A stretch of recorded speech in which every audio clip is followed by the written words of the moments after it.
Bom dia, feliz sábado. Vamos adorar o nosso Deus, se colocando de joelho e orar ao nosso Papai do céu. Santo Deus, Todo-Poderoso Pai, aqui está, meu Deus, um pouco dos teus filhos, mas na beleza da tua santidade. Pedimos a tua presença, continua conosco, assim, meu Deus, capacitando, treinando e aperfeiçoando cada mente, cada coração nessa manhã, para que assim nós possamos sair daqui as pessoas transformadas pela tua palavra. O teu servo está aqui, coloque na mente dele, na sua boca, aquilo que tu quer que ele fala, e que ele fale inspirado pelo poder do céu. Prepara-nos agora, ajuda, meu Deus, nós ter reverência na tua casa, e que tua voz seja, meu Deus, neste momento explanada, e nós como seres humanos só ouvindo a tua voz, para assim aprender de ti. Fique conosco, nós te oramos em nome de Jesus. Amém, meu Deus.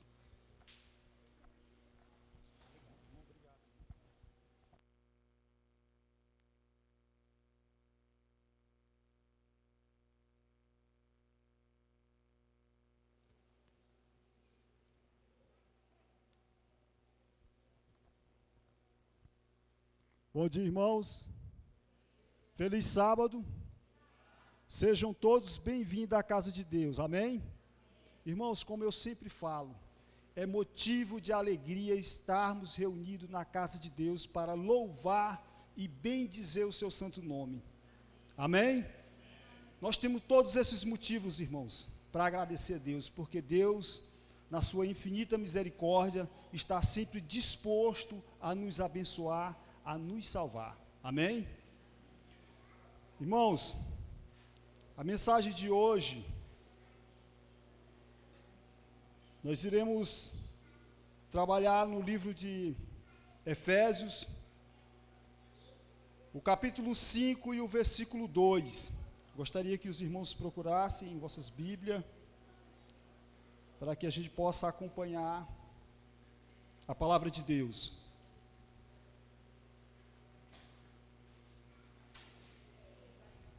Amém? Todos encontraram?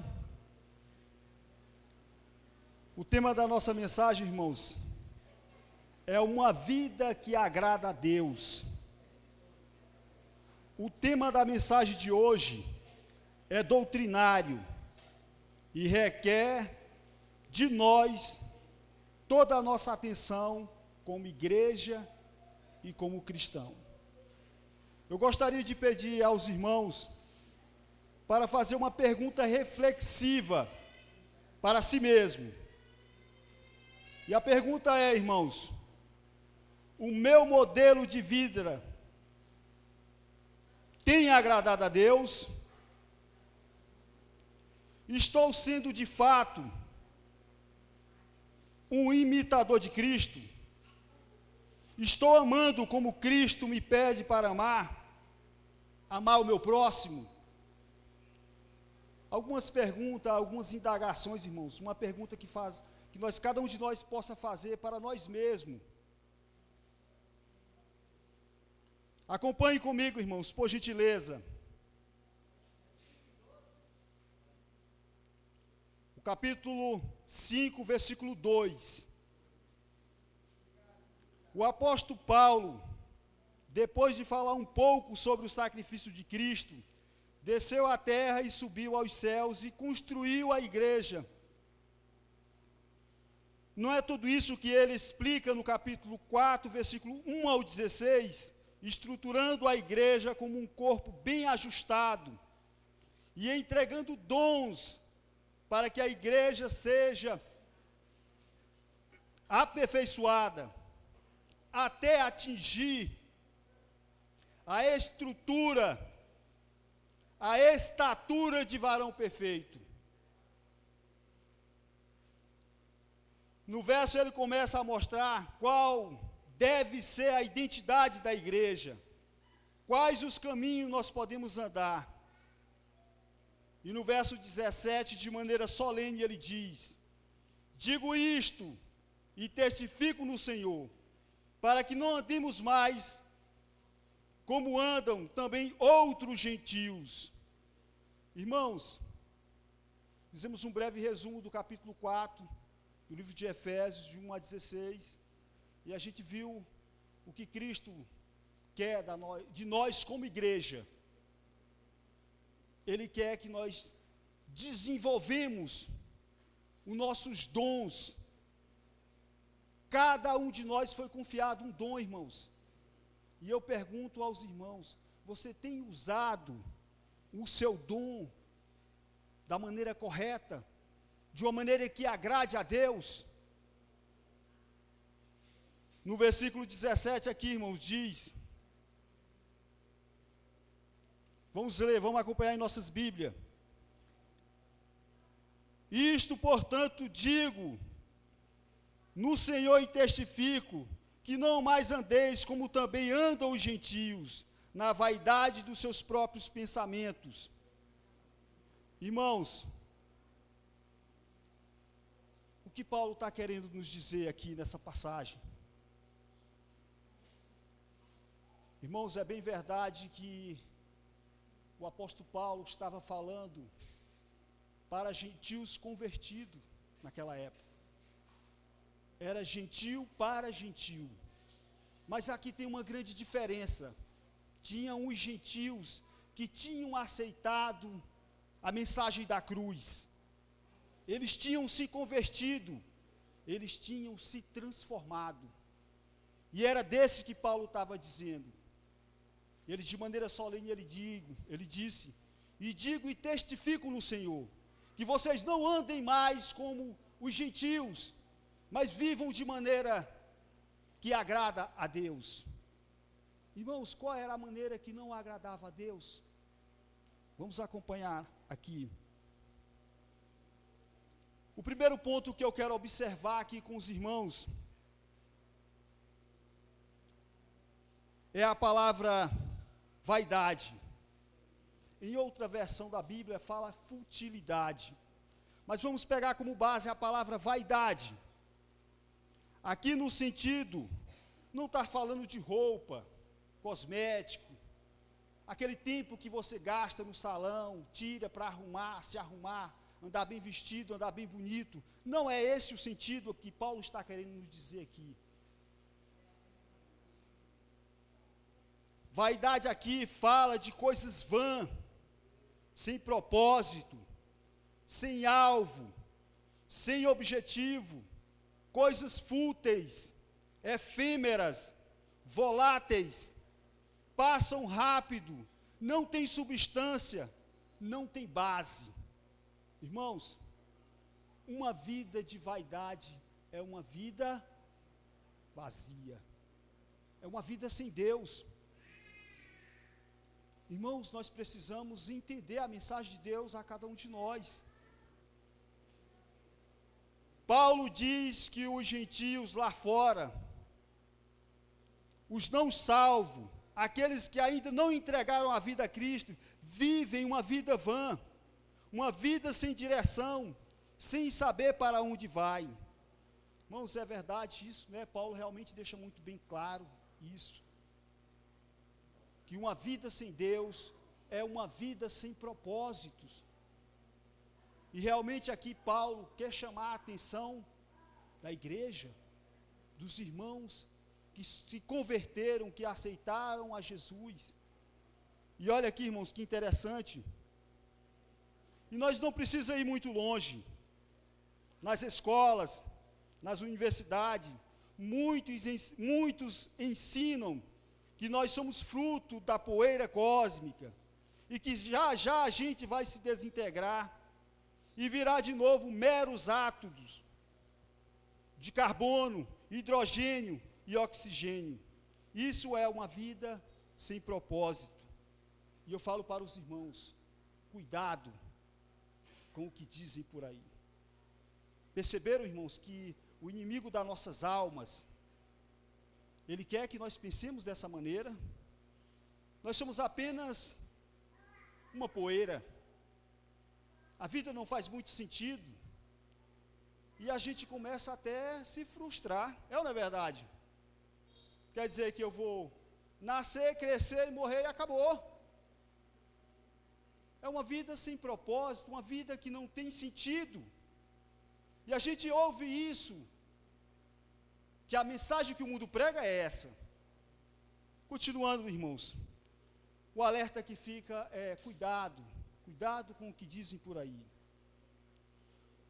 Irmãos, se não há um padrão de moralidade, se não há um ser superior a prestar conta, então posso fazer o que quiser. Cuidado, irmãos. Olhe os conselhos que o mundo dá, irmãos. Siga seu coração. É ou não é verdade? O mundo não fala isso? Siga o seu coração. Você pode ser o que você quiser. Vai ser feliz. Já ouviram esses conselhos do mundo? Quem ouviu aqui, irmãos? Nós já ouvimos. Menino, está perdendo o teu tempo, aproveita a vida.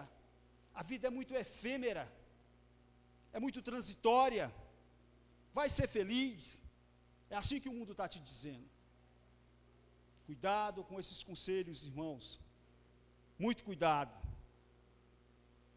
O inimigo quer que a gente pense dessa maneira. Mas o que é que a Bíblia diz sobre o coração do homem? Eu gostaria que alguém procurasse na nossa Bíblia, Jeremias capítulo 17, o versículo 9. Alguém leia para mim, por favor. O que é que a Bíblia diz sobre o nosso coração? Isso.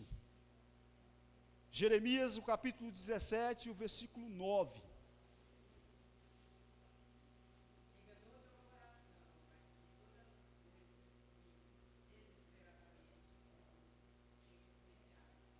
Amém, irmãos? Irmãos, enganoso é o coração do homem. Como é que o mundo está me dizendo? Siga o seu coração. Está errado, não está, irmãos? Enganoso é o coração do homem, é assim que Deus diz. Qual foi a experiência de Davi, irmãos? O que Davi pedia para Deus? Cria, ó Deus, um coração puro, um coração capaz de perdoar.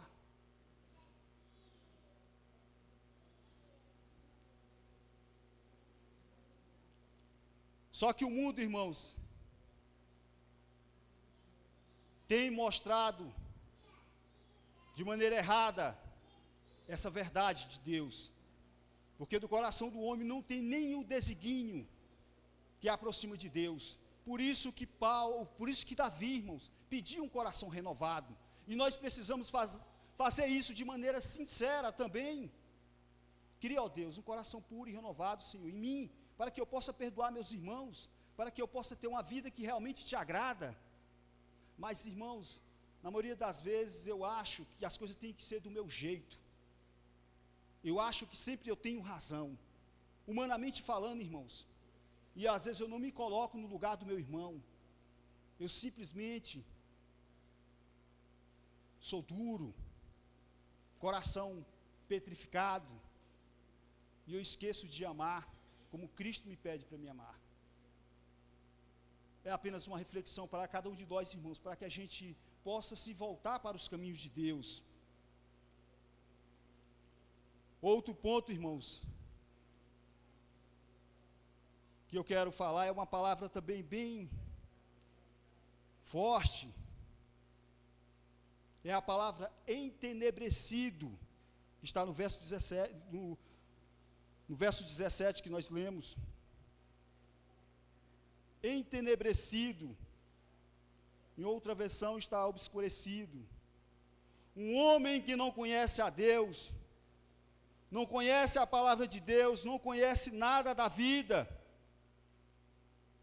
Porque o verdadeiro conhecimento de Deus e da vida está na sua palavra. Paulo usa essa expressão entenebrecido, que no original significa petrificado. São como pedras, inanimados, sem vida. Você vê uma pedra esboçar alguma reação? Claro que não. Uma pedra, irmãos, ela não tem nenhuma reação, é inanimada. Ela não tem vida, ela não tem vontade própria. Um homem, um ser humano sem Deus, é como uma pedra. Está entenebrecido no seu próprio entendimento. Irmãos, o mundo está pregando isso. O mundo tem falado coisas que aos nossos ouvidos soam muito bem. Mas a palavra de Deus nos corrige e nos orienta, nos guia, nos mostra o caminho que agrada a Deus. Não adianta, irmãos, explicar, não adianta falar, porque ele é insensível. Outra palavra para entenebrecido é calo. É como alguém que está calejado, que perdeu a sensibilidade da pele. Paulo escreveu também a Timóteo: vai, diz outra palavra às pessoas que estão no mundo e não aceitam a palavra de Deus, estão com a mente cauterizada. Irmãos, quão difícil é uma pessoa que perdeu a sensibilidade,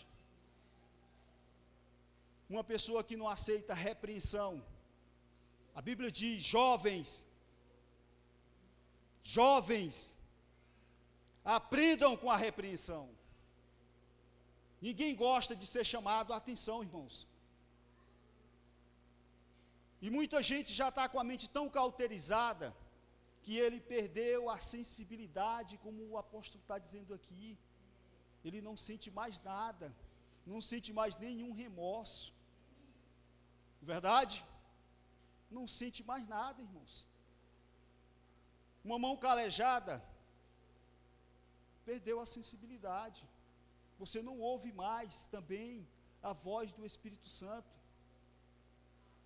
porque você está entenebrecido no seu próprio entendimento, no próprio eu. Irmãos, a palavra de Deus quer que nós seja transformado. Se nós não ouvir a voz do Espírito Santo, irmãos, olha o desespero de Davi. Senhor, parece que o Senhor não me ouve mais. O tanto que eu te peço, o tanto que eu clamo a Ti, Senhor, olha o desespero dele. Porque, irmãos, o pecado, irmãos, nos afasta do amor de Deus, nos afasta de Jesus. Irmãos, é uma mensagem que realmente mexe com cada um de nós, irmãos, porque nós precisamos abrir a nossa mente para Cristo. Eu preciso ser transformado, irmãos. Eu preciso deixar o velho homem e viver um homem transformado, aquele homem que vive uma vida reta diante de Deus, aos olhos de Deus, um homem aperfeiçoado. Quem pode fazer isso com a minha vida, com a vida de cada um de nós, irmãos? Cristo Jesus. Somente Cristo pode nos transformar, irmãos. Um teólogo, irmãos, diz uma coisa interessante para a gente observar sobre essas pessoas. Irmãos, elas perderam o pudor, o horror e o temor do pecado. Pecar já não lhe causa nenhum remorso, tanto faz certo ou errado. Isso porque seu coração está entenebrecido. Irmãos, olha aqui, eu vendo uma experiência, irmãos. O jovem vem de bicicleta, barrou numa senhora, ela cai, quebra um fêmur, ele olha e vai-se embora. Irmãos, hoje isso não é nem novidade no mundo de hoje. Ninguém para mais para te ajudar, para te socorrer. Ninguém mais sente remorso. Acha que isso é comum. Banalizou. É ou não é verdade? A situação é grave da humanidade, irmãos. Mas se o homem buscar os caminhos de Deus, ele é transformado. Isso é uma verdade, irmãos. Se eu buscar os ensinamentos de Cristo Jesus, o meu coração já não é mais uma pedra. O meu coração é capaz de se sensibilizar. Meu coração é capaz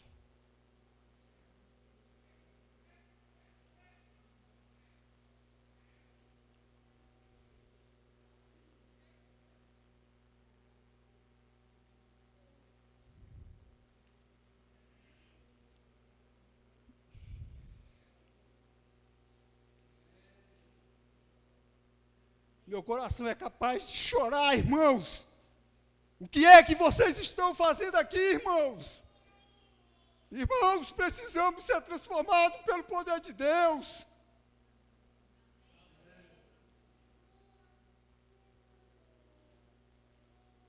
Precisamos viver uma vida santa, irmãos.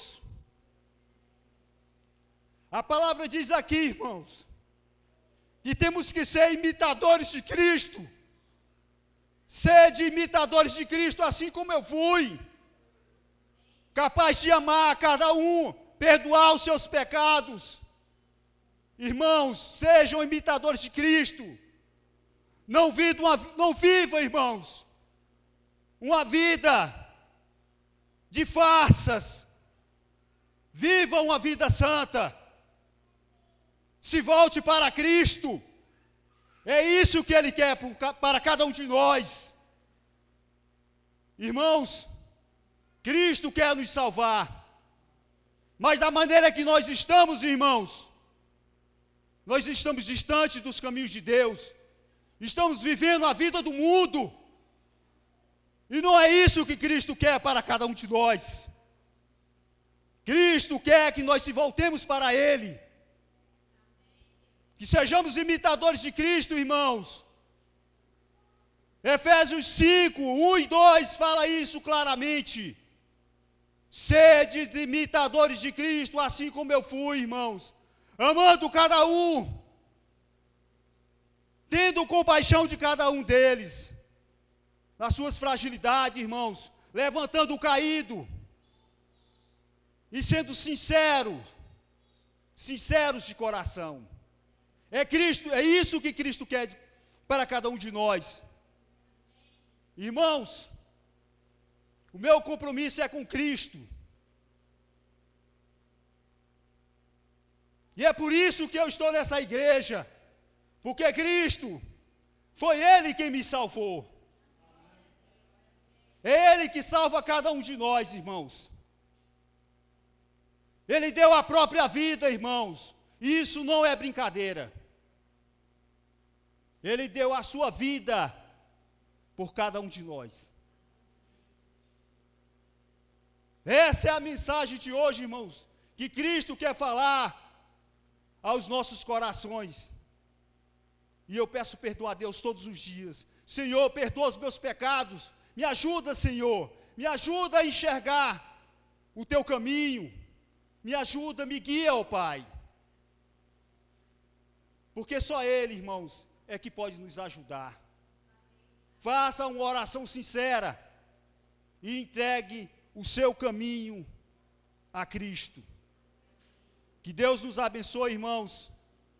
Que Deus possa nos guiar para que nós possamos ser uma igreja forte, uma igreja unida, porque Cristo é o cabeça da igreja.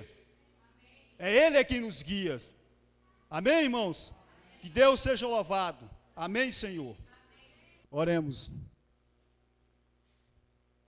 Querido e maravilhoso Deus, nós somos gratos a Ti, Senhor, porque o Senhor é um Deus maravilhoso, um Deus misericordioso, um Deus que está disposto a nos perdoar. Mas para que nós possamos receber o Teu perdão, Senhor, nós precisamos se curvar diante de Ti, nos humilhar na Tua presença. O Senhor quer, Senhor, que nós sejamos mais fiéis a Ti. Queremos, Senhor, diante de Ti, sempre pedir perdão e Te pedir, Senhor, que nos aceite no Teu reino. Abençoe, Senhor, cada um de nós, abençoe a Tua igreja, Nos ajude, ó Pai, na nossa caminhada cristã. Fortalece, Senhor, a nossa fé em Ti. São as bênçãos que nós te pedimos e também te agradecemos em nome de Jesus. Amém, Senhor.